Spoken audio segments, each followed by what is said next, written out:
Crianças e meninos e meninas, bom dia. Com todo respeito, menino. Obrigada pelos meninos. Sou eu.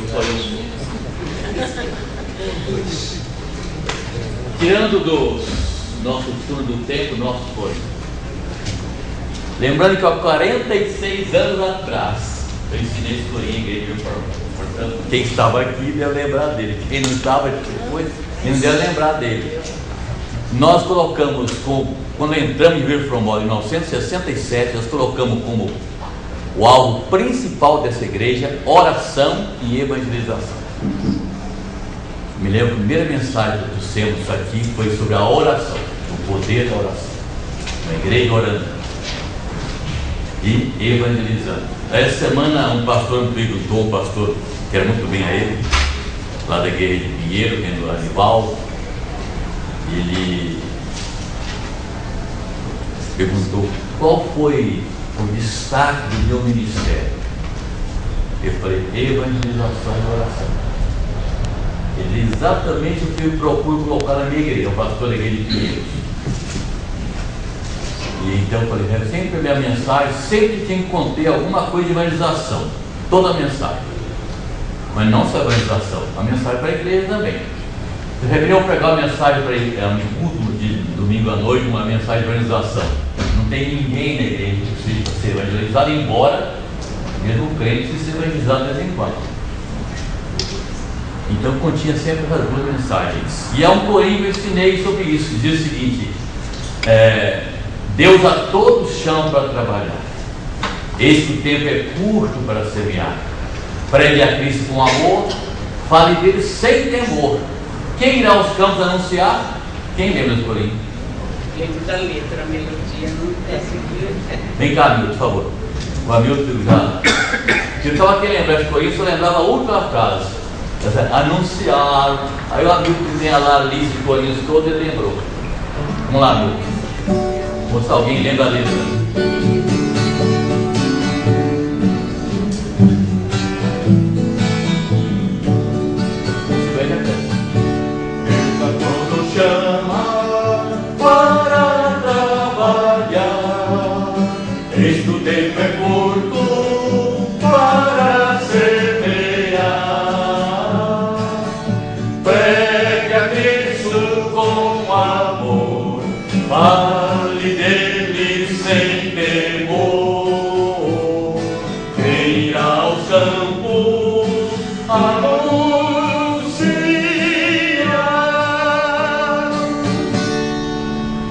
Ele conheceu minha voz cantando, foi cantando esse corinho, ensinando para a igreja há 46 anos.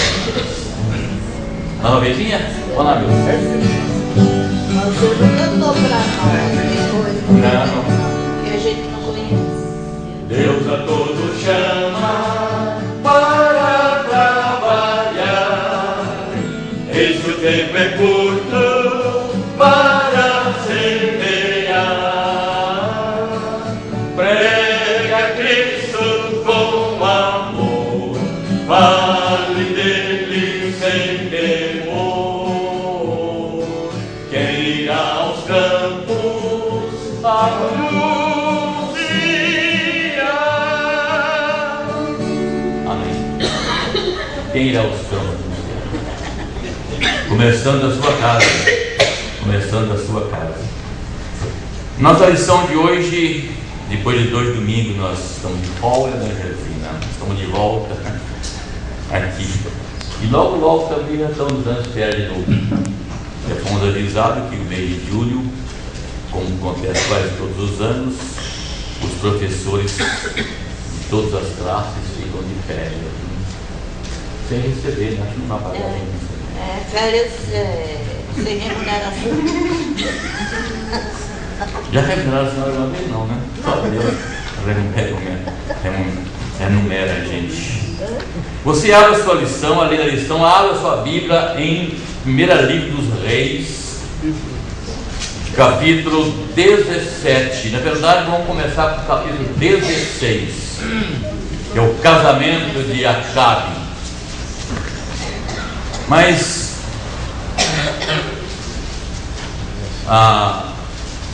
O assunto da lição de hoje, a lição de número 9, que você tem nas suas mãos aí, é o Evangelho e o sustento material.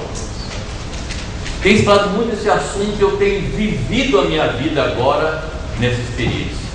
Deus nos sustenta. Há momentos na sua vida que você, por conta própria, você não vai fazer nada, vai ficar na cama, deitado, até o pescoço, a cabeça também, fica lá esperando não sei o quê. É Deus quem nos sustenta. Eu estou feliz de ver aqui a Georgina Silva Belli hoje aqui, porque teve doente, quase não podia aparecer, hoje está aqui. Estava com saudade de você. Posso chamar de você, né? Uma criança comprando comigo. Deus abençoe você, fique bem. Nós temos orado muito por você. O Evangelho e o sustento material. O texto básico da lição de hoje, a gente não lê os textos porque o Angelzinho tem sabido disso, você também vê a lição. São textos muito grandes, são capítulos inteiros ou muitos capítulos, não dá para ler. Então a gente vê alguns versículos, vai citando alguns versículos durante o estudo. Chegava há pouco para o nosso irmão Adalto, falei para ele, Vitor Adalto, olha, estou fazendo profecia aí, estou profetizando. Vamos começar com o diácono primeiro, né? Então, a gente não tem condição de pegar toda a revista. Também quer dar boas-vindas, dona Sônia e o senhor José. Fizeram uma volta ao mundo aí, ó. Como foram? Fizeram uma volta ao mundo. No ano passado eu perguntei a Deus, onde estão seus pais hoje? Ele disse, ele deu a cidade, um país vocês estavam lá. Foi uma boa experiência? Que bom. Que bom. Sejam bem-vindos de novo à sua igreja. Então o texto básico é 1 Reis capítulo 17 todo, e 2 Reis, está muito forte aí o microfone, por favor. Capítulo 4, 2 Reis, versículo 1 a 37. Não vamos ler todo, mas há um texto aqui que eu chamo de texto paralelo, que eu gosto que os irmãos ler, ou texto suplementar. Já que o texto fala de sustento material, eu gostaria que alguém abrisse sua Bíblia em Salmo 104, lê-se o versículo 27 a 29, por favor. Salmo 104, versículo 27 a 29. Quem abrir primeiro pode ler. Todos esperam de ti que lhes deis de comer a seu tempo. Se lhes dás, eles recolhem. Se abres a mão, eles se fartam de bens. Se ocultas o rosto, eles se perturbam. Se lhes cortas a respiração, morrem e voltam ao seu corpo. Deus alimenta todos. Há outro salmo que diz que, o Salmo 50, se não me engano, que Deus, todos os animais, todos o microcosmo, se nem vê, coisinhas estão por aqui. E o macrocosmo, tudo depende de Deus para viver. Muito mais nós vivemos sobre a providência de Deus, e dentro da providência de Deus, Ele faz conosco o que Ele quiser, e Deus não nos dá satisfação do que tem que fazer. A gente aprende isso na vida constante. Nós estudamos dentro do tema proposto esse trimestre, que é o Evangelho no Antigo Testamento. Nós estudamos 4 revistas sobre a vida de Jó. Nós estudamos 4 lições sobre a vida de Ruth. E agora nós vamos a começar de hoje 2 personagens muito importantes da Bíblia, que é Elias e Eliseu. É uma pena que eu acho que a gente devia ter 10 lições para estudar a vida desses homens, né? Os irmãos vão perceber que eu vou dar alguns pinceladas, na verdade, sobre o assunto. Vou falar um pouco mais sobre Elias, mas Eliseu só dá algumas pinceladas, porque inclusive do Geuzinho deve falar alguma coisa mais na lição que vem, ter outras lições sobre o assunto. Não dá para entrar em tudo, que é muita coisa, mas vocês leiam a revista, leiam os textos que a Bíblia manda, vai encontrar muito mais coisa que podemos falar aqui nesse período de uma hora de aula. Então os personagens são os profetas Elias. Você sabe que Elias é um dos profetas que mais o seu nome é repetido no Novo Testamento. É um dos profetas, um dos homens do Velho Testamento, que ele é usado como exemplo em muitos textos do Novo Testamento. Inclusive lá em Tiago, que diz que Elias era um homem sujeito às mesmas paixões de que nós.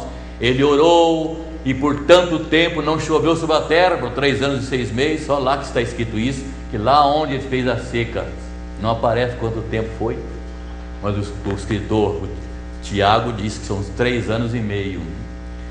Depois orou de novo e veio chuva e outras experiências.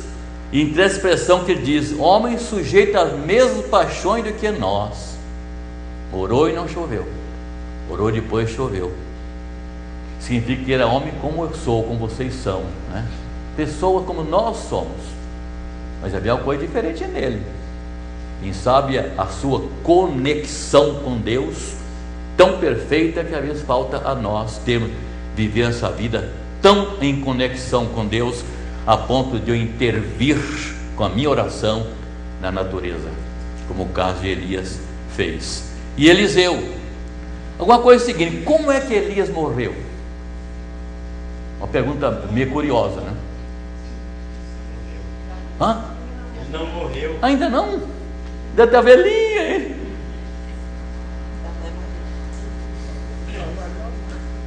Em Apocalipse fala que 2 testemunhas vão descer do céu e vão viver aqui alguns dias naquele período da grande tribulação, né? E Apocalipse fala: 2 testemunhas vão descer do céu e vão pregar aqui o evangelho naquele período da grande tribulação.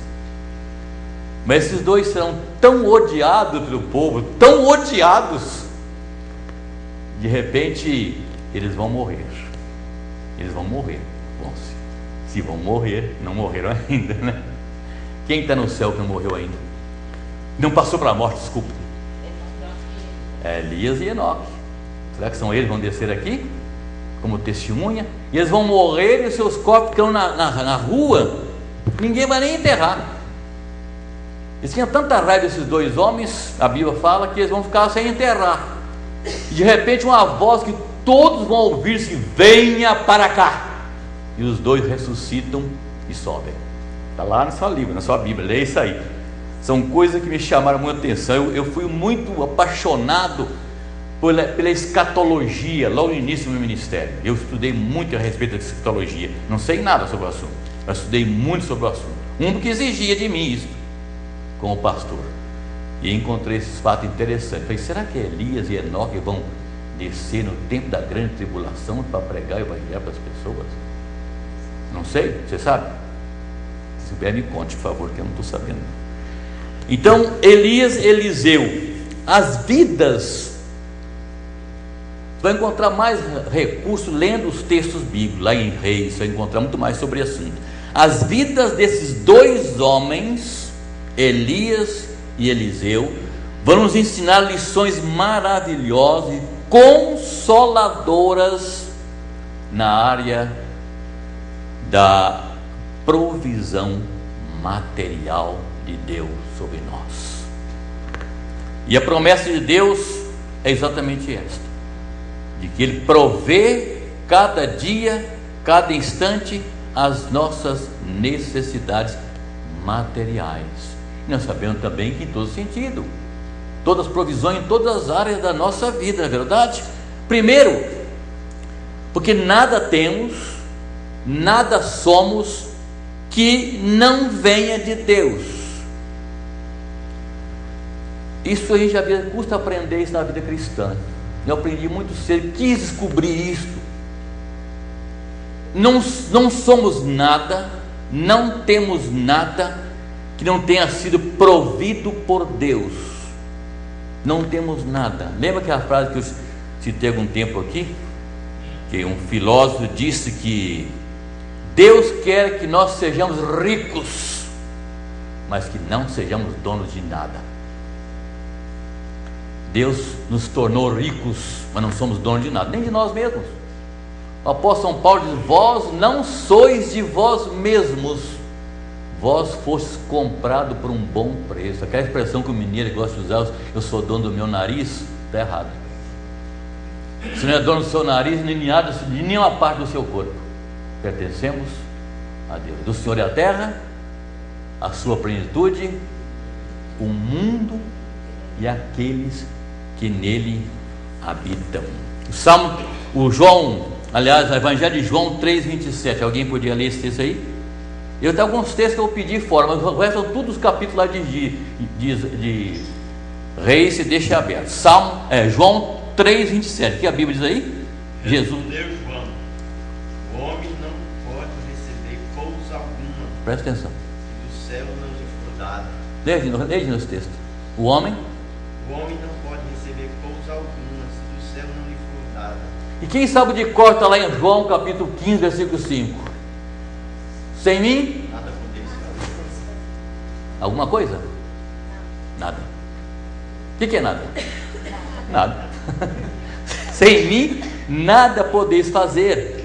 Lá em Atos dos Apóstolos 17, 28 diz: em Deus nós vivemos, nos movemos e existimos. Você entenderam isso aí? Eu não pisco meus olhos se Deus não mandar fazer isto. Em Deus nós vivemos, nos movemos. Esse gesto que eu estou fazendo aqui, não faço por mim mesmo, não. E existimos. Somos totalmente dependentes de Deus para a nossa vida. E mais um texto lá, o Salmo 37, 25, está escrito lá, sem olhar a sua Bíblia. Entrega teu caminho ao Senhor. Não é? 37, 25, você olhou 5. Fui moço e agora sou velho. Isso, agora acertou. Vai lá. Nunca vi o justo desamparado, nem a sua descendência mendigar o pão. O início ninguém ouviu, fala de novo. Fui moço e agora sou velho. Nunca vi o justo desamparado, nem a sua descendência mendigar o pão. Não é o caso dele, que ele é jovem ainda, né? Eu posso dizer isso. Eu fui moço, agora sou velho. Nunca vi o justo desamparado e nem a sua descendência mendigar o pão. Promessa de Deus. Eu ouvi uma mensagem que foi teu Abel, meu filho, que pregou no início do ano, no fim do ano passado. Ele dizia um sermão baseado naquele texto: quem pecou? Este ou seus pais, porque nascesse cego? Nem ele pecou, nem seus pais, porque a ideia é que toda doença está ligada a um pecado. Está indiretamente, né? Porque se não fosse o pecado, ninguém ficava doente e ninguém morria. Mas não está ligado a um pecado. Eu estava lendo a revista Assembleia de Deus, fiquei admirado. O escritor fala isto, e não é ideia deles para geral, não. Que muitos falam que qualquer doença, uma dor de cabeça, uma dor de dente, um problema, um câncer, qualquer coisa, é porque você está em pecado. É a ideia dos amigos de Jó. Se você está sofrendo, você não é salvo, você não é crente. Dizia para Jó isso. Então eu encontrei essa expressão interessante no sermão que dizia o seguinte, baseado nesse texto: Deus está no controle de tudo. Duvida disto? Nada fazemos sem Ele. Segundo, Deus nos ama. Ele nos ama com amor tal que não tem comparação. Quando o apóstolo João foi descrever o amor de Deus, ele disse: Deus nos amou de tal maneira. Ele não encontrou palavra. De tal maneira que deu o seu Filho unigênito, porque tudo nele crê não pereça, mas tem a vida eterna. Deus está no controle, Deus nos ama e Deus tem um compromisso conosco. Que compromisso Deus tem conosco? As suas promessas. A Bíblia está cheia de promessas. Eu não creio nelas, eu não confio nelas. Como é que Deus vai me decepcionar? Ele tem um compromisso conosco, Ele fez promessa. Eu estarei convosco todos os dias até a consumação do século. É o Deus do impossível, não há nada que Ele não possa fazer. Então essas coisas vão colocando no coração da gente. Então a gente percebe que quando Davi disse: eu fui moço, hoje sou velho, nunca vi o justo desamparado e nem sua descendência mendigar o pão. Eu imagino que você passou pela vida como eu passei alguma experiência na minha vida. Eu falei agora há pouco com o Adalto. Meu pai não aceitava em falar que estava com fome. Eu estou com fome. Você não está com fome, você está com vontade de comer. Eu falei: que qual a diferença, pai? Vontade de comer todo mundo tem. Passou a hora do almoço, está com fome. Você está com vontade de comer, mas fome é aqueles que não têm o que comer, que passam dias sem comer. Quem assistiu aquele filme que é verdadeiro, né? Os sobreviventes dos Andes, quem assistiu aquele filme? Os sobreviventes dos Andes, ficar lá nos Andes, entre os gelos por muitos tempos, morreu muita gente naquele acidente de avião, é verdadeiro, e depois de alguns dias, as pessoas comiam a carne dos seus próprios amigos que tinham morrido. Você já quer passar fome? Eu acho que eu passei fome na minha vida alguma vez, mas uma fome assim de desesperar, de ir para a horta comer tomate cru, fiz muito disso, Bem, isso não importa, isso já passou, graças a Deus. O que nós aprendemos na Bíblia sobre esse assunto é que Deus supre todas as necessidades do seu povo quando vivemos em obediência à sua vontade. E Deus quer que nós busquemos nele a nossa satisfação pessoal, tanto satisfação material como satisfação espiritual. Leia Filipenses 4, versículo 18 e 19. Se não souber de cor, abra lá, Filipenses 4, 18 e 19. O que Paulo diz aqui? Uma coisa das mais lindos versículos nesse sentido para mim. Recebi tudo em abundância, estou suprido, desde que Epafrodito me passou as mãos, porque me veio de vossa parte abençoado, como sacrifício aceitável e aprazível a Deus, o meu Deus, segundo a sua riqueza, em glória. de suprir em Cristo Jesus cada uma de vossas necessidades. Lê de novo o segundo versículo aí, olha que coisa linda. Deus, segundo a sua riqueza em glória, há de suprir em Cristo Jesus cada uma das vossas necessidades. Esse é o versículo mais citado e esperado e lido pelos missionários cristãos. Eu imagino que seja. E para nós também, eu tenho vivido essa experiência na minha vida agora.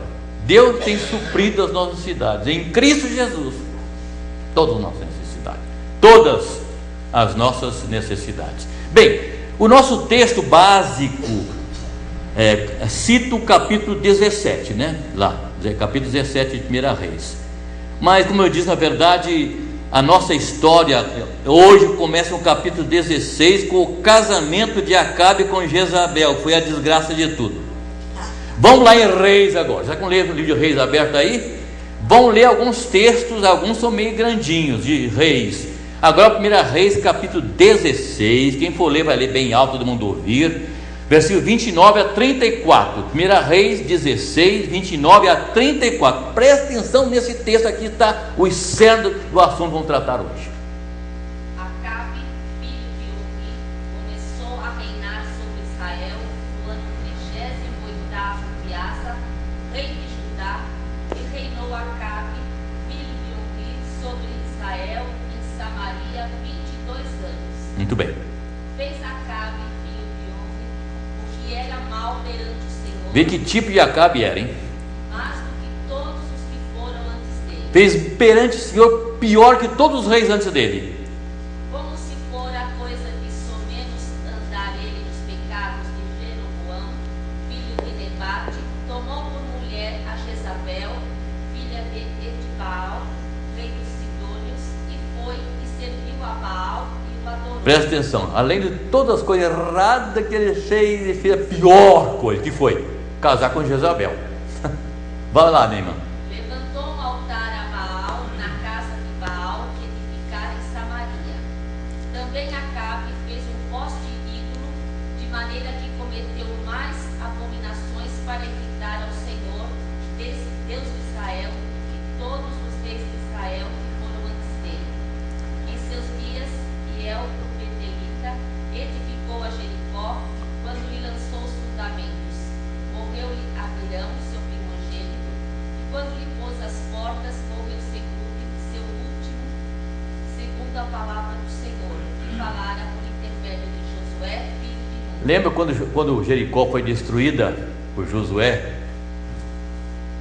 Deus fez uma promessa de que quem reconstruísse Jericó, quando ele lançasse a primeira pedra, o seu primogênito morreria. E o dia que ele desse para construir a obra, morreria o seu filho mais novo. Está lá em Josué, é bom ler isso aí. Vai lá em Josué capítulo 26, versículos 26 e 27. Aqui está cumprindo. Em seus dias Eliel, Beletita, edificou Jericó. Quando lhe lançou os fundamentos, morreu Abirão, seu primogênito. Quando lhe pôs as portas, morreu Segubo, seu último filho. Segundo a palavra de Deus a Josué. Josué 6, 26 e 27. Vai. Naquele tempo Josué fez o povo jurar e dizer: Olha. Maldito diante do Senhor seja o homem que se levantar e reedificar esta cidade de Jericó. Não perca do seu primogênito que porá os fundamentos, e a custa dos mais novos as portas. Aí cumpriu, e nesse dia se cumpriu, depois de anos cumpriu, quando reconstruíram Jericó. Olha o que diz aqui sobre Acabe. Fez a Acabe, filho de Uri, o que era mal perante o Senhor, mais do que todos que foram antes dele, como se fora coisa de somena importante, como se isso não fosse importante, casou-se com Jezabel ainda, e desgraçou o resto, né? Casou-se com Jezabel, que era trazendo para o povo de Israel uma adoração a um Deus chamado Baal. E diz mais aqui: como se fora coisa de somena importância andar nos pecados de Jeroboão, filho de Nebate, tomou por mulher Jezabel, filho de Etabal, rei dos Sidônios, e foi e serviu a Baal e o adorou, e levantou um altar a Baal na casa de Baal, que edificara em Samaria. Isso dentro do povo de Deus, que é um povo que adorava o Senhor. Aqui começa a nossa história.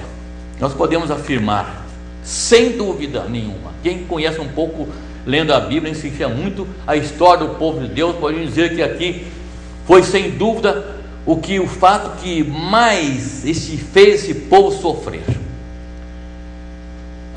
Podemos afirmar sem dúvida que este foi um dos períodos mais sombrios no reino de Israel, durante o reinado de Acabe e Jezabel. Interessante que nenhum rei de todos os dezenas de reis que a Bíblia cita, para Israel, para o norte, para o povo do sul, de Judá e o Israel, nenhum rei cita a mulher dele como ajudante de reinar. Mas a única pessoa que a Bíblia fala reinado de Acabe e Jezabel é esse caso aqui.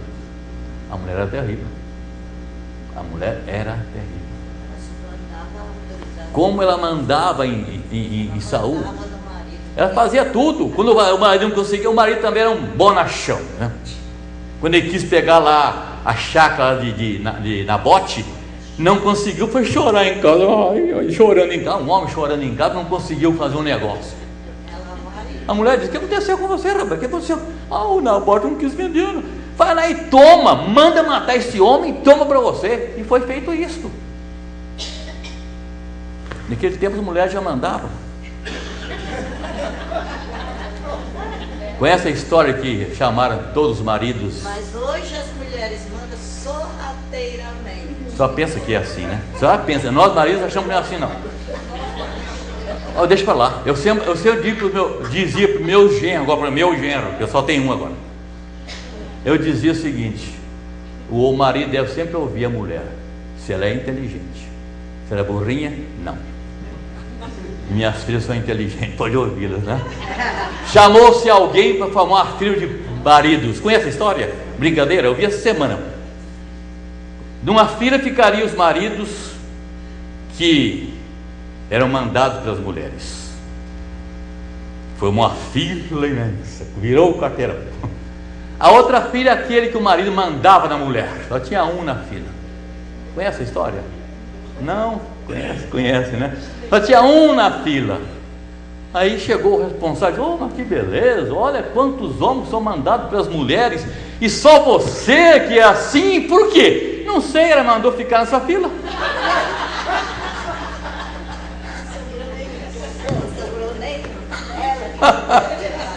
Eu não sei porque estou aqui não, minha mulher mandou parar aqui, ficar aqui. Está bem que absurdo? Olha, continue fazendo isso, porque eu tenho que mandar, é mal dizer, a gente participa, né?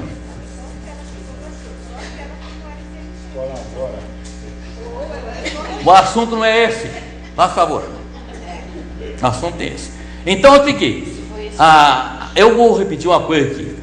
Nós podemos afirmar, sem dúvida, que esse foi um dos períodos mais sombrios em toda a história do povo de Deus, no tempo dos reis, no reinado de Acabe e Jezabel.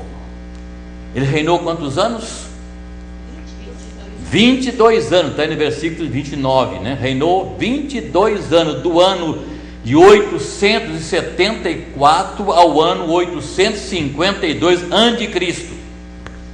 E o reinado de Acabe foi marcado pela tentativa de conciliar os elementos do culto pagão dos cananeus, um culto pagão trazido por Jezabel lá da sua terra, com a adoração ao Deus de Israel, ao Deus verdadeiro. E essa mistura foi desastrosa para o povo de Deus. Basta ler os textos e ver o que aconteceu naquele período. Nós sabemos que na prática, lendo esses textos, na prática, a solução fala sobre isso também. Na prática, o culto a Deus verdadeiro foi substituído naquele tempo pela adoração ao Deus Baal, o Deus falso. E entre assim, até o profeta Jeremias fala desse tempo. Alguém podia abrir sua Bíblia, por gentileza, alguns textos aqui. Jeremias 23, versículo 13. Outra pessoa lê Jeremias também, capítulo 19, versículo 5. Veja como Jeremias analisou esse período desse Deus Baal. Jeremias capítulo 23, 13, primeiro. Os profetas de Samaria, enviei eu os loucos, profetizavam da parte de Baal, faziam errar o povo fazia loucura, intercedendo por Baal em favor desse povo. O capítulo 13, versículo 19. Capítulo 19, versículo 5. Edificaram os altos de Baal para queimarem os seus filhos no fogo e holocaustos a Baal. Esse é o Deus Baal. Eu nunca lhes ordenei, nem falei, nem me passou pela mente. Além de Baal ser um Deus, vamos dizer algumas que são sobre ele mais, é um ídolo, o povo colocava nos braços de Baal seus filhos. Baal era um tipo de um forno aquecido a brasa, e quando os braços estavam candentes, colocava as crianças ali e morriam contorcidas, porque qualquer problema havia, não estava produzindo fruto, algum problema havia na família, no povo. Então achava que Baal estava pedindo sacrifício de uma vida e colocava as crianças lá. Por que não colocou os pais, os filhos lá para morrerem no braço de Baal? Veja que tipo de Deus que esse povo adorava, né? Isso, Deus Baal. Sacrificava uma criança ao Deus Baal. Em Josué capítulo 6, versículo 26, 27, foi lido? Não, esse texto foi lido não. Então nós fazendo trazia para o povo todo esse casamento de Acabe com Jezabel. Eles trouxeram para esse lugar a adoração ao Deus Baal, pondo em risco o culto a Deus. Vamos lá no capítulo 16 agora, voltando ao capítulo 16 de 1 Reis. Alguns textos eu vou pedir releia, porque eu preciso falar alguma coisa que não falei antes. Capítulo 16 de Reis, versículo 31 a 34. Presta atenção nesse texto, por favor. Como se fora coisa de somenos a dar. Já foi lido, vamos ler de novo. Se fora coisa de somenos andar ele nos pecados de Jeroboão, filho de Nebate, tomou por mulher a Jezabel, filha de Etbaal, rei dos Sidônios, e foi e serviu a Baal e o adorou. Levantou um altar a Baal na casa de Baal e edificara essa Samaria. Também Acabe fez um poste ídolo, de maneira que cometeu mais abominações para irritar o Senhor, Deus de Israel, que todos os reis de Israel que foram antes dele. Em seus dias, e é o Betelita, e edificou a Jericó, quando lhe lançou os fundamentos, morreu-lhe Abirão, seu primogênito, quando lhe pôs as portas. Morreu Senhor, seu último, segundo a palavra do Senhor, falara por intermédio de Josué, filho de Nun. Entendi. Então foi em decorrência desse casamento, já citamos aí, pagão, que a idolatria entrou com força em Israel.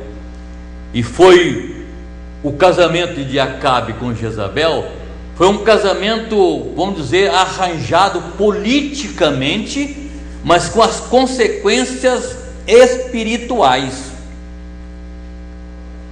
O problema mais sério foi o problema religioso que trouxe esse casamento. Estava então instituída a idolatria no reino de Acabe.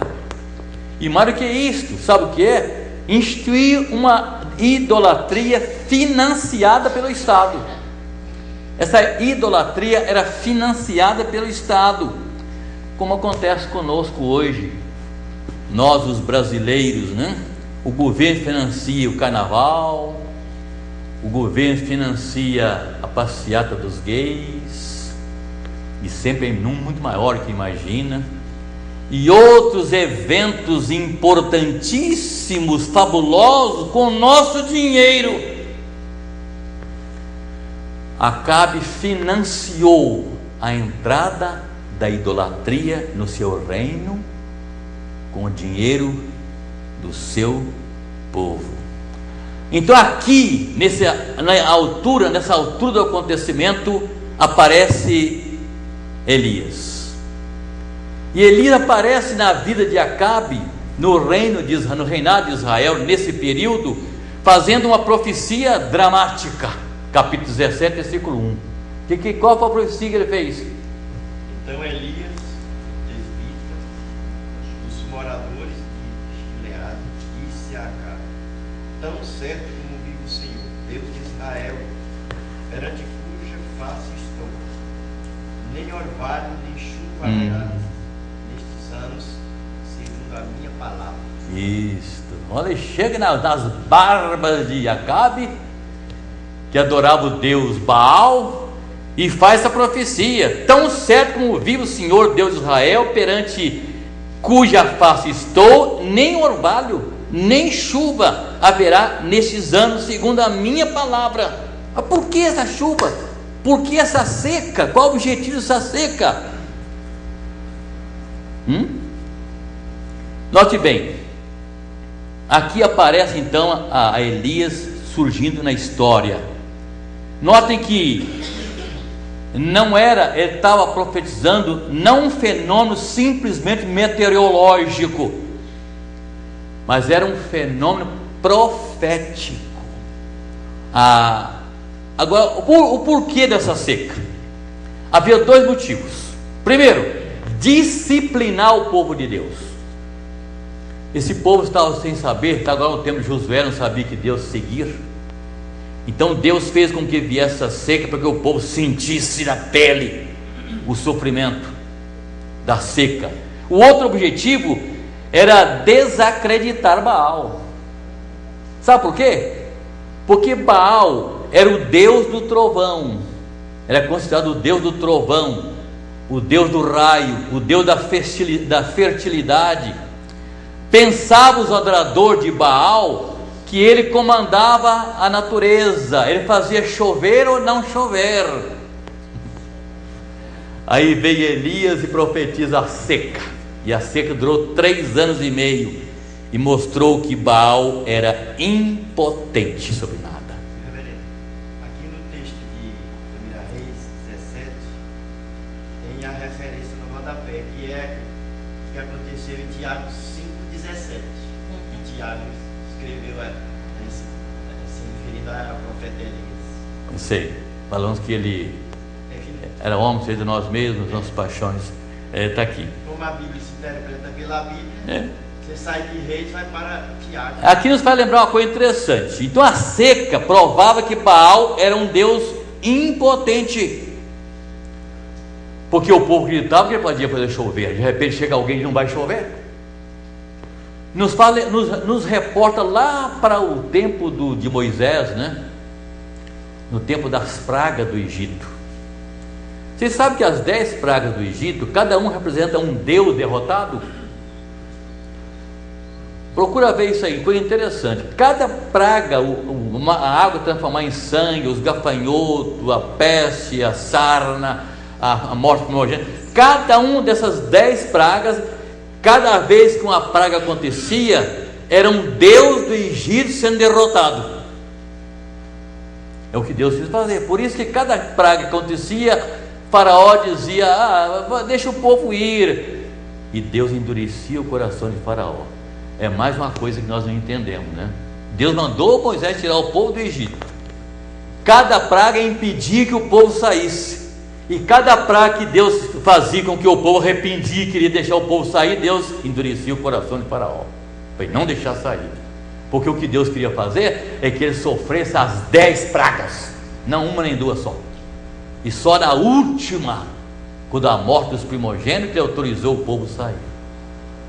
E aí arrependeu depois, mandou ainda atrás, porque havia o propósito de matar o exército da água. São propósitos de Deus, que nós entendemos.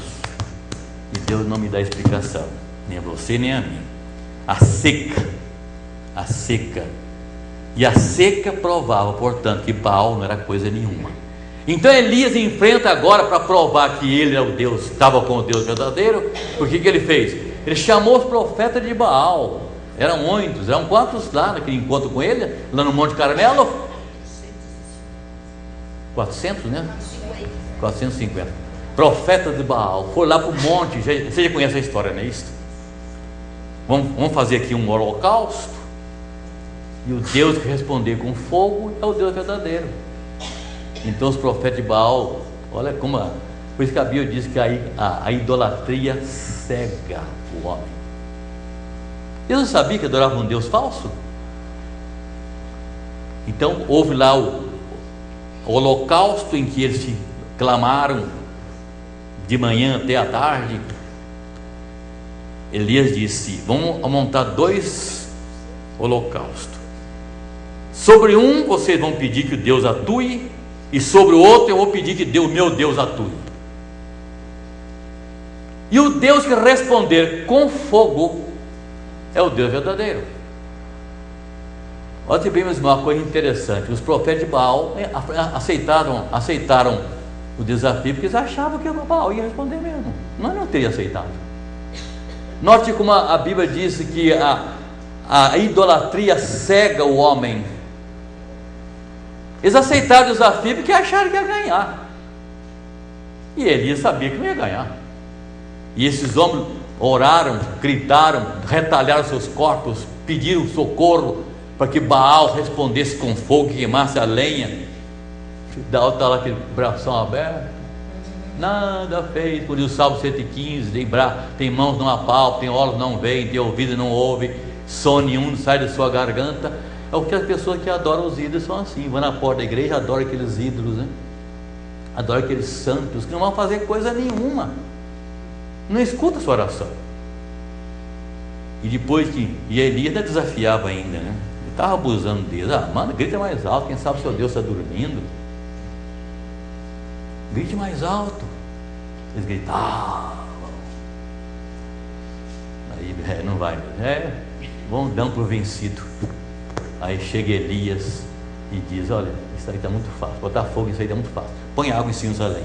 Jogou água na lenha. Quantas vezes? 2, 3, 4 vezes. Encheu o poço de água, encheu o rego em volta de água, e disse: Senhor, se tu és o meu Deus, me responda com fogo. E a Bíblia diz que antes de terminar a frase, o fogo desceu e queimou a lenha, queimou a água, queimou tudo. Verso 37 a 39.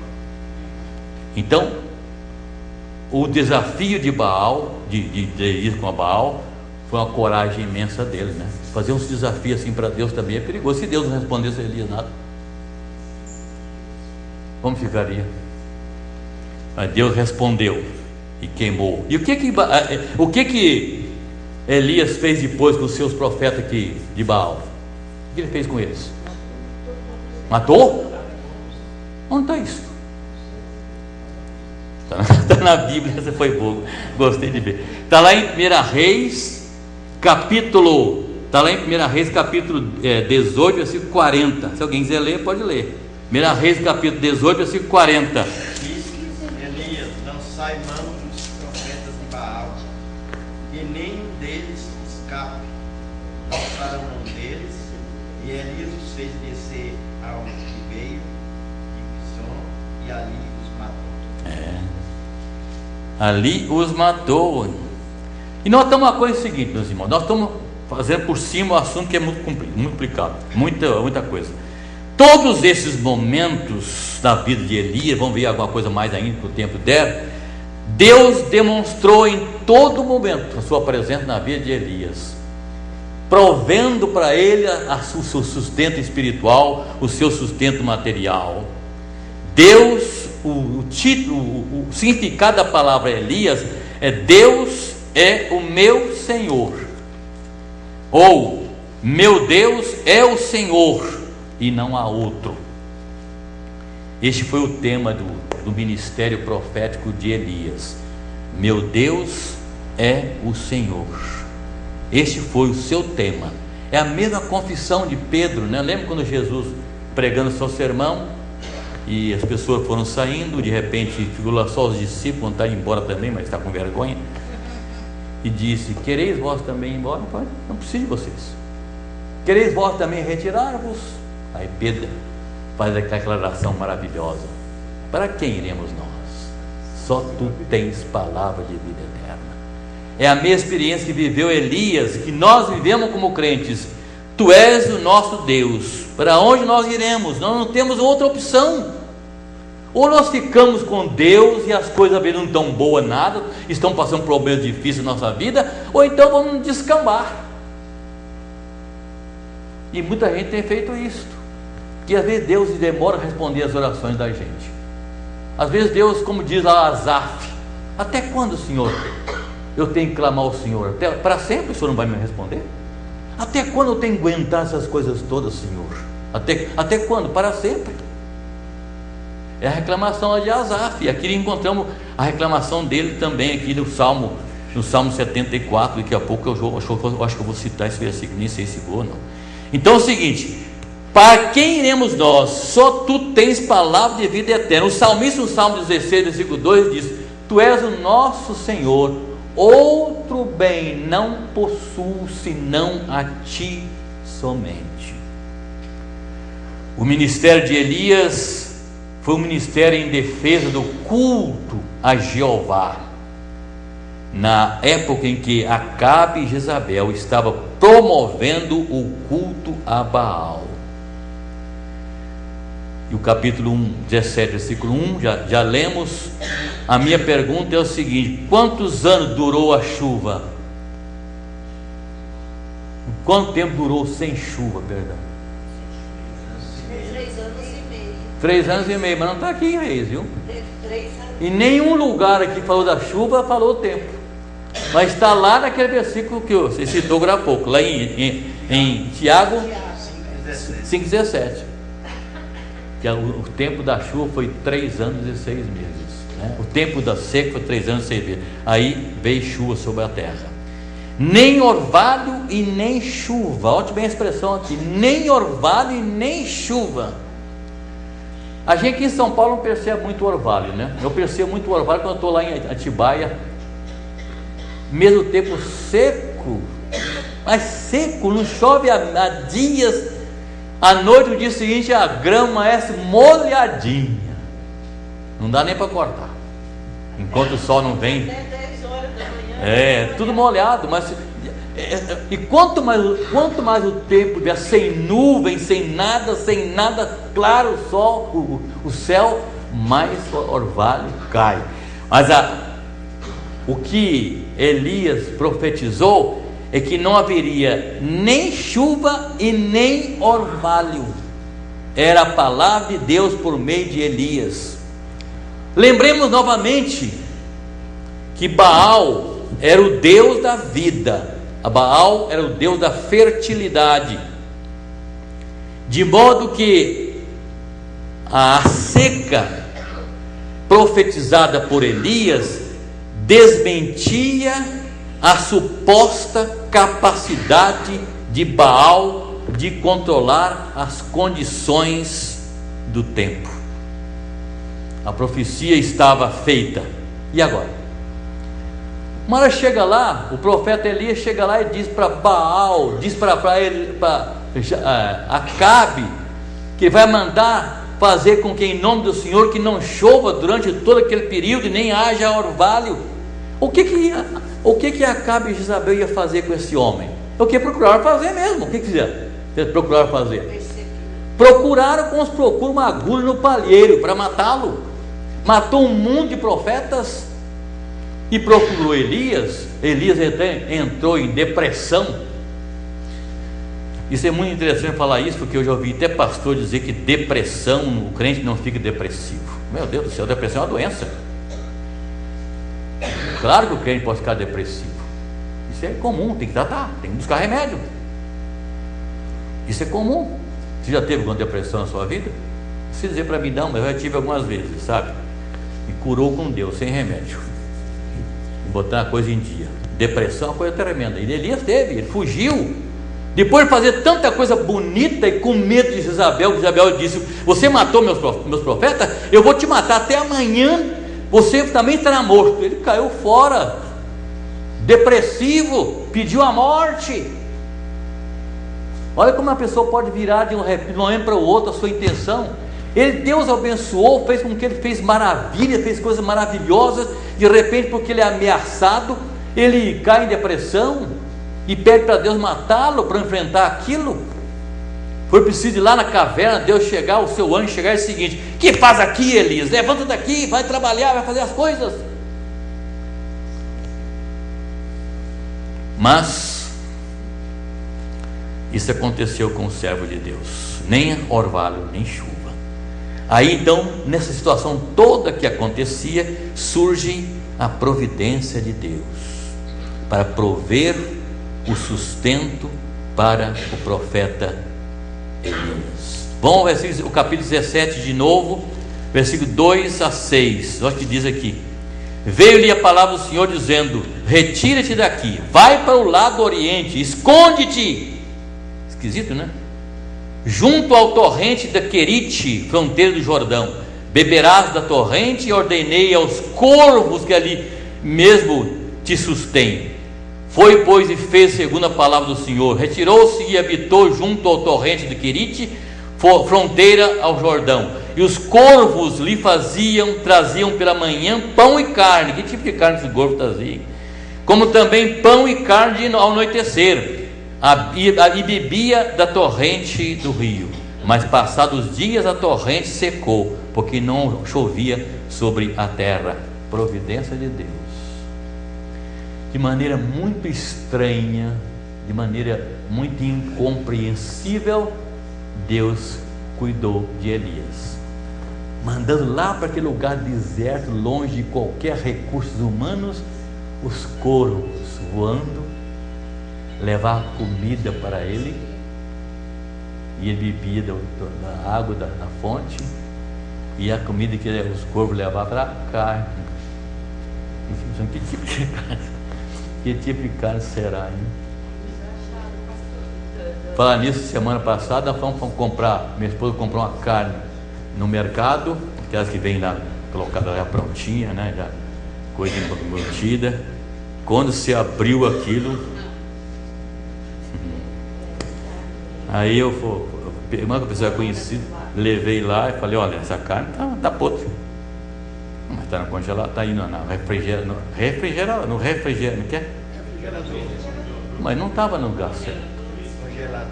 Não estava no congelador, devia estar, né? Estava naquele lugar, banca refrigerada, né? Ainda bem que na hora ele foi lá, cortou uma pedaço de carne fresquinha, do mesmo tamanho, do mesmo da carne, e ia para casa. Desculpa, eu vou falar onde foi para não poder fazer. Fala, meu irmão, fala.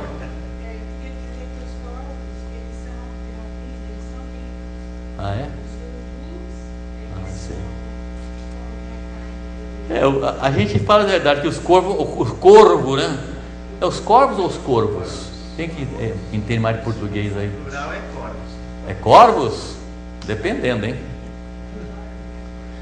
Nem é todas as palavras que terminam em coisas que tem a ver com corvos, não. Eu prefiro ficar com corvos, né? Mas tudo bem, quem está errado não tem importância. Vocês sabem o que é isso? Entendeu o que é corvo? Então é o bastante. Então, eles alimentaram, traziam carne. Agora a irmã diz que os corvos são limpinhos, os urubus que são sujos, não é isso? Agora lá em Minas, corvo de urubu é a mesma coisa. É da mesma família. Não, mas aparece na verdade os corvos ou os corvos, não importa, realmente são animais diferentes, são pássaros diferentes.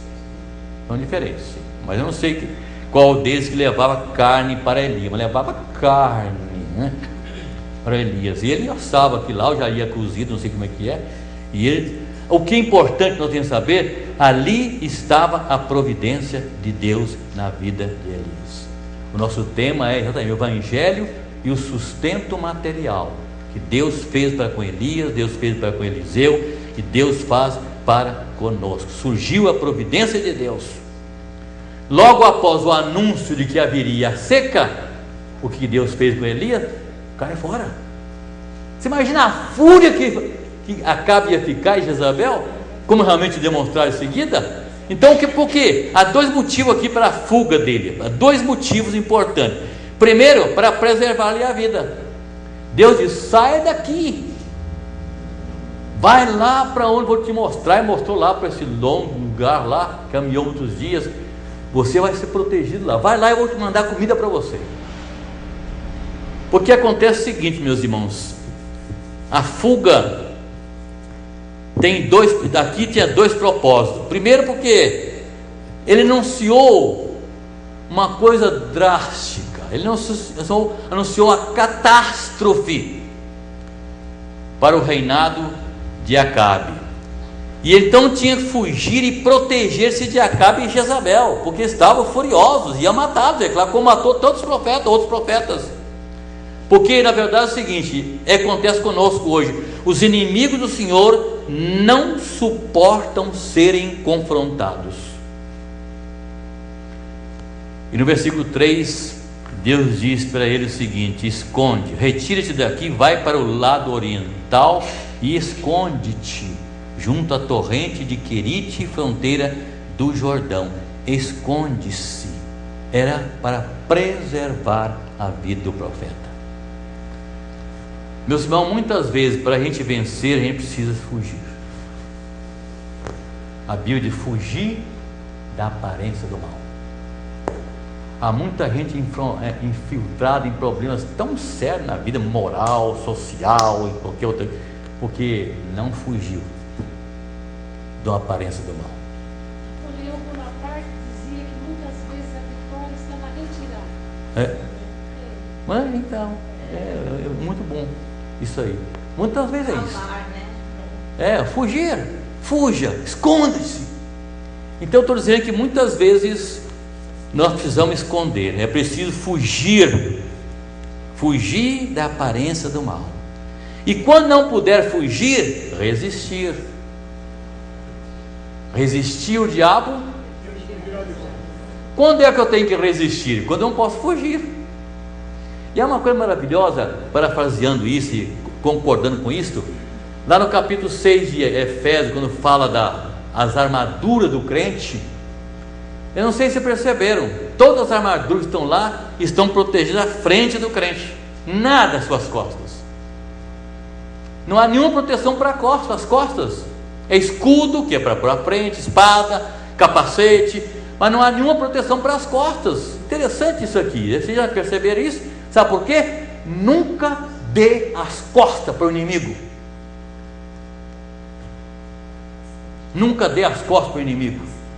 Você tem que fugir, às vezes precisa fugir, e quando não pode fugir, resista-o. Resistir o diabo e ele fugirá de vós. O segundo motivo para fugir é para disciplinar o próprio povo de Israel, que ficava, pelo fato de Elias fugir, eles ficariam sem a proclamação profética. Vocês sabem que Deus conduziu o povo por meio de juízes, depois por meio dos seus profetas, depois por meio dos seus apóstolos. Deus sempre teve pessoas escolhidas para ajudar o seu povo em momentos difíceis, como tem hoje conosco.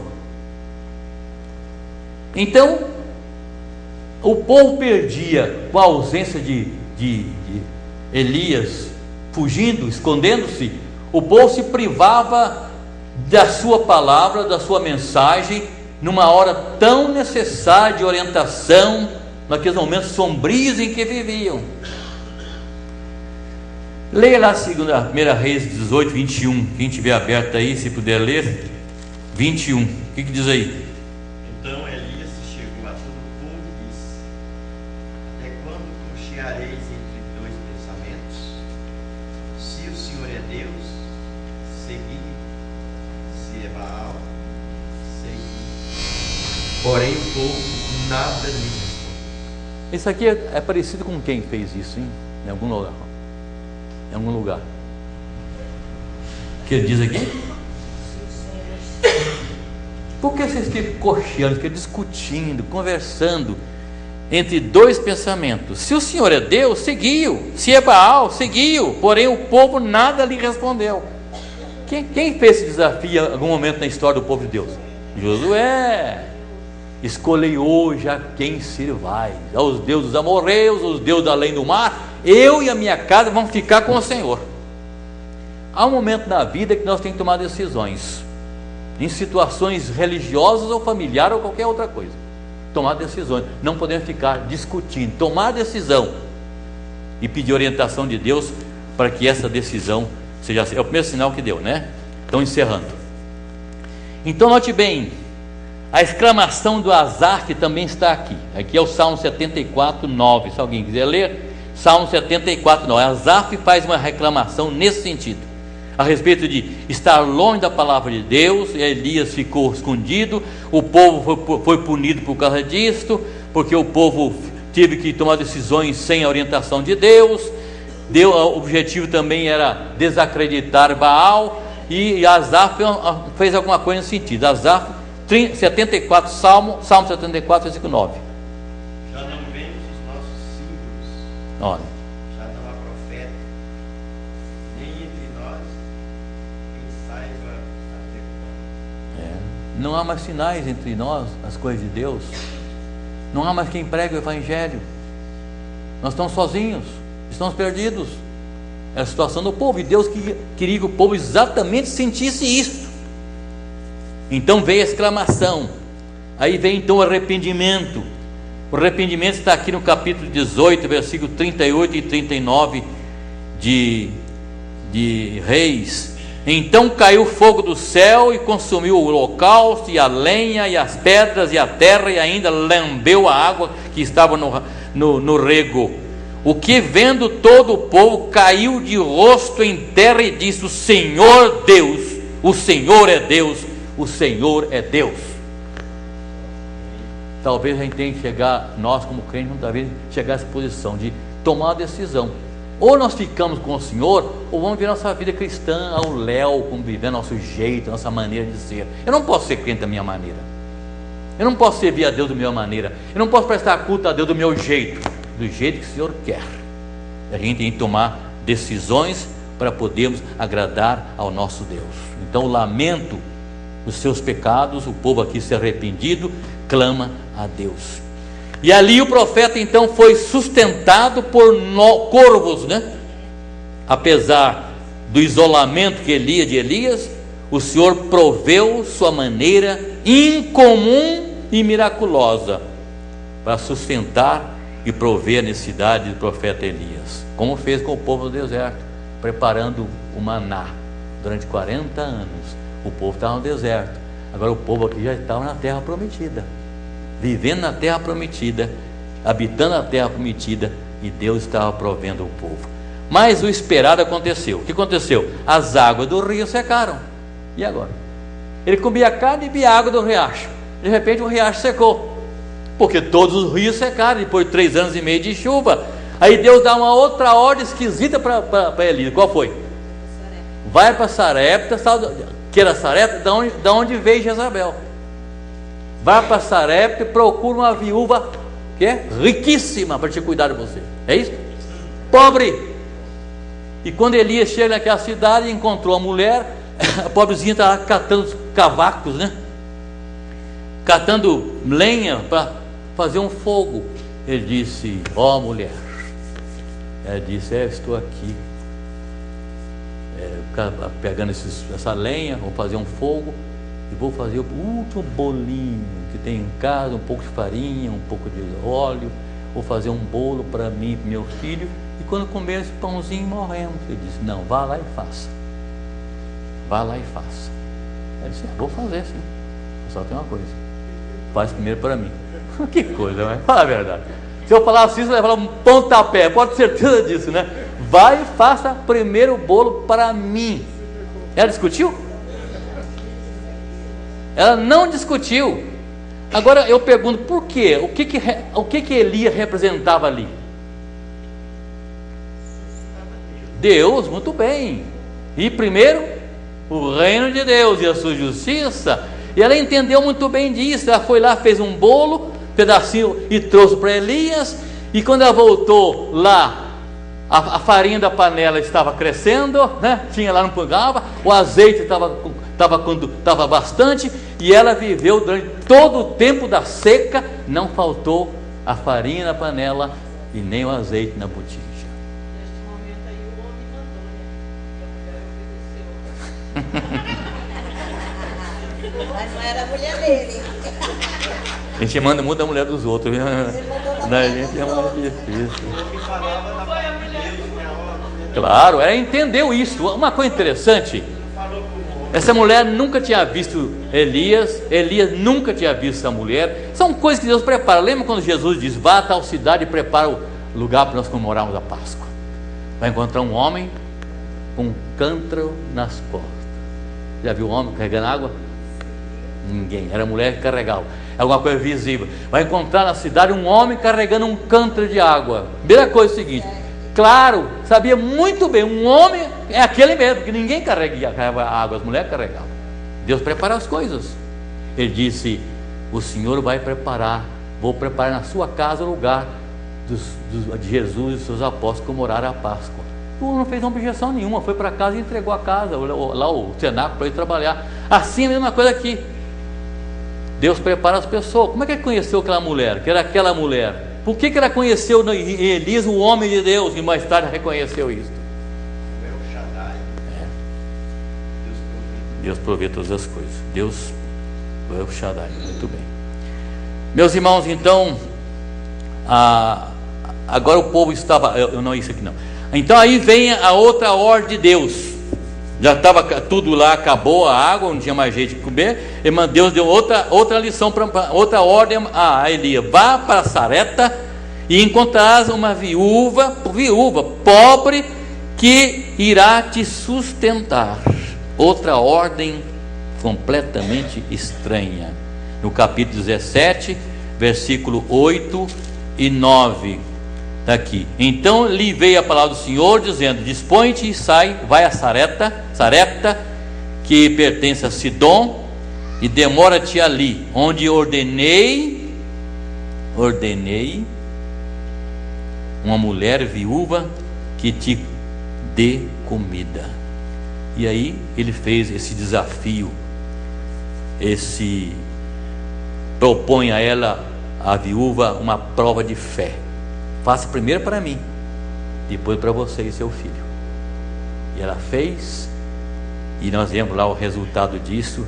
Está lá em Reis, 1 Reis, capítulo 17, versículo 14 a 16. Diz assim: porque assim diz o Senhor Deus de Israel: a farinha da tua panela não se acabará, e o azeite da tua botija não faltará, até o dia em que o Senhor fizer chover sobre a terra. Não foi para a vida toda dela, não. Foi ela e fez segundo a palavra de Elias. E assim comeram ela e a sua casa muitos dias. Da panela a farinha não se acabou, e da botija o azeite não faltou, segundo a palavra do Senhor, por intermédio de Elias. Olha que coisa maravilhosa. Quando Deus manda, tem que obedecer mesmo, né? Deus manda, tem que obedecer. Mas aconteceu o pior, né? De repente esse menino fica doente.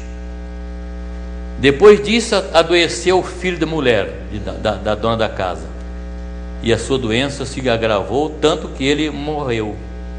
Então disse ela a Elias: que fiz eu, homem de Deus? Olha, começou já a desdenhar. É a mulher que tu me deste, Senhor. Que fiz eu, Senhor? Vieste a mim para trazer à memória a minha iniquidade e matares o meu filho. Já tinha alguma coisa passada, hein? Olha, para a minha iniquidade, a memória da minha iniquidade, já tinha feito alguma coisa errada no passado. Ela estava se sentindo culpada de alguma coisa. Em algum momento da vida você se sente culpado de alguma coisa, né? Alguma coisa acontecendo, será que é por isso? E às vezes é. Que fiz eu, ó homem de Deus? Vieste a mim para trazer à memória a minha iniquidade e matares o meu filho? Ele lhe disse: dá-me o teu filho. Tomou-o dos braços dela e o levou para cima no quarto, onde ele mesmo se hospedava, e o deitou em sua cama. Então clamou ao Senhor e disse: ó Senhor meu Deus, também até essa viúva com quem me hospedo afligiste, matando-o a filha? Ela acusou Elias, e Elias acusou Deus. E estando-se 3 vezes e deitando-se 3 vezes sobre o menino, clamou ao Senhor e disse: ó Senhor meu Deus, rogo-te que faças a alma deste menino tornar a entrar nele. O Senhor atendeu a voz de Elias, e a alma do menino tornou a entrar nele e viveu. Elias tomou o menino e o trouxe do quarto à casa e o deu à sua mãe e lhe disse: vê, teu filho vive. Então a mulher disse a Elias: nisso conheço agora que tu és homem de Deus e que a palavra do Senhor na tua boca é a verdade. Primeira ressurreição. É, isso daí. Mas e Eliseu, hein? Eliseu, o Jesus ia falar domingo que vem sobre ele. Então agora aconteceu o fato, né? Mas o que aconteceu pior do que isso, né? Já acabamos de ler. E a partir de agora a lição é sobre Eliseu. Apenas algumas pinceladas. Eliseu foi o substituto de Elias, né? Recebeu a capa e com essa capa o que ele fez? Quem é que abriu o Mar Vermelho? O Rio Jordão? Josué, não foi? O Rio Jordão? O Rio Jordão foi Josué. E quem mais abriu o Rio Jordão? 2 vezes mais abriu. Quando Elias atravessou o Rio Jordão, quase na hora de ser arrebatado, ele estendeu a capa sobre o Rio Jordão, ele abriu e passou a pé enxuto. E passou do outro lado do rio e deu a capa para Eliseu. Eliseu para atravessar o rio, estendeu a capa sobre o rio abriu de novo. São coisinhas que a gente não sabe o que aconteceu, né? Com Josué o Rio Jordão se abriu. Abriu o Jordão também para Elias e para Eliseu. São coisas curiosas, mas que estão aqui na Bíblia, são verdadeiras. Não estou inventando assim não, está aqui na sua Bíblia. Lá no capítulo, Elias abriu o Rio Jordão, no capítulo 2 Reis 2:8, e Eliseu abriu o Jordão, 2 Reis 2:14. E eu estou encerrando aqui, apenas dizer o que Eliseu fez. Eliseu foi o homem também de milagres. Primeiro, Eliseu aumentou o azeite da viúva. Ele chegou numa cidade, a mulher pobre, a viúva pobre, novamente uma mulher pobre aqui. De novo, ela disse que não tinha quase nada lá, só tinha um azeitinho. Novamente o azeite e a farinha lá, né? Ele disse: vá lá e busca vasilhas e vai pirando azeite. Ela foi pegando a vasilha, foi enchendo as vasilhas de azeite, não acabava, e saía azeite da botija, não acabava mais, e foi enchendo lá, colocando num canto, de a pouco, traga mais vasilha, não acabou. Por quê, né? Porque não tinha mais, né? Muitas vezes nós oferecemos para Deus poucas coisas. Eu tenho um costume de orar a Deus e dizer assim, a expressão, Jesus diz: tudo pedir o Pai em meu nome, Ele concede, tudo. Eu posso pedir a Deus o que eu quero. Como crente, ele tem um pouco de inteligência, não pedir bobagem, né? Mas você pode pedir para Deus tudo que você quer. Tudo é possível ao que crê. E a Bíblia, tudo pediu o Pai, se 2 de vós, Mateus 18:19, se 2 de vós sobre a terra concordar a respeito de qualquer coisa que pedir o Pai em meu nome, Ele concede. Então eu posso pedir qualquer coisa. E depois de terminar eu digo: contudo seja feita. Posso pedir o que eu quiser, mas Deus me dá aquilo que Ele quer, não o que eu quero. Então Eliseu aumentou o azeite da viúva. 2 Reis 4, versículo 1. Ele ressuscitou o filho da sunamita. 2 Reis 4, versículo 8. Ele tirou o veneno que havia na panela. Lembra que fizeram uma panelada, uma galinhada, não sei se é galinhada, uma panelada de comida, e foi comer, estava veneno. Era veneno na comida. É? É uma erva. E o que Eliseu colocou dentro da panela?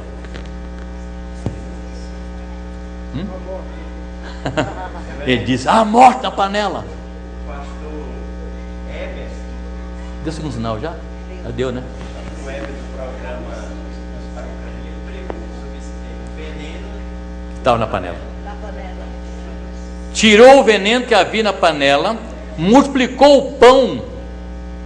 Houve aqui uma multiplicação de pães, né? Aquele menino que tinha 5 pães e 2 peixinhos, ele alimentou 6.000 almas. 5.000 almas foram homens, foram mulheres e crianças. Aqui Eliseu alimentou 100 homens com 20 pães. Ele aumentou e deu mais. Todas essas histórias nos provam que Deus é o único provedor do seu povo. Deus está no controle de tudo. Encerrando. O mesmo Deus está no controle de todas as coisas, geração após geração. As necessidades mudam, os meios de provisão mudam, mas Jesus é o mesmo ontem, hoje e para sempre. Elias e Eliseu nos mostram que Deus é aquele de quem todos os homens dependem. Sem mim nada podeis fazer. Lembremos que Deus supre as necessidades do seu povo, e a nossa fidelidade a Ele resultará em bênção. E o ministério de Elias e Eliseu foi de poder para a igreja e para nós hoje, e nos ensina que Deus está cuidando de nós todo momento. Graças a Deus que é assim. Bom, vocês vão saber mais sobre isso aqui, mais domingo que vem. Vamos continuar aqui algumas lições mais sobre esse assunto. Vamos ficar de pé, vamos orar. Louvamos Teu nome, Senhor, pela bênção dessa manhã, por estarmos aqui, por nos dar disposição, orientação, iluminação para o estudo da Tua palavra. Isso é um assunto tão maravilhoso, Senhor Deus. Tínhamos que deter mais tempo sobre esses assuntos aqui, tão maravilhosos, na vida de servos do Senhor do passado, homens como Elias, sujeitos às mesmas paixões de que nós, com os mesmos defeitos, com as mesmas falhas, mas que foi um instrumento de poder nas mãos do Senhor. E nós temos ficado tão aquém disso, Senhor. Queremos que Tu nos uses, toma-nos em Tuas mãos, que nós sejamos obedientes a Ti, porque o Senhor pode fazer muito por aquele que é obediente a Ti. Que nós sejamos obedientes, andemos nos Teus caminhos, façamos a Tua vontade, agrademos a Ti e adoremos o Senhor. Abençoe essa classe Monte Sião, cada aluno seja abençoado, cada irmão com a sua vida particular e a sua família. Derrama sobre todos nós a bênção da Tua presença. Nos dê um dia da Tua paz, em nome de Jesus. Amém. Muito obrigado pela sua presença. Que Deus abençoe a todos.